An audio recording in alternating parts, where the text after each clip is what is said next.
But now you have banking apps, you have, online banking that you can do these automations. What's different between doing automations with your bank versus Sequence? Yeah, great question. So you're right. In reality, a lot of the stuff is accomplishable without Sequence.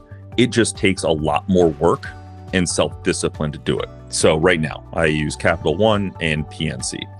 If I want to accomplish what I am doing in Sequence, I essentially need to go in and set up ACH transfers into each specific account at each specific date and for fixed amounts.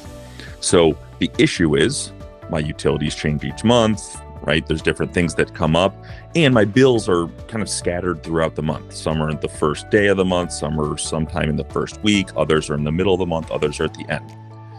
While I could do that across the 6 different bank accounts and set up all of those different transfers, in reality, I've been wanting to do that for 7 years, 8 years, and never did it because it's just too daunting to figure out.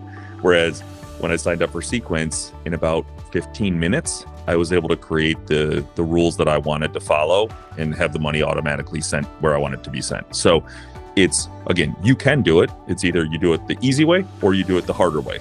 Either way can work for people, but based on what I've seen in a decade plus of personal finance and financial advising, most people want to do it, but don't actually do it. So Sequence has actually made it easy to do, which is the biggest piece, because if you don't get started, it's just a great idea. It doesn't actually help you get to where you want to be. So by making it easy, we can actually help people get there.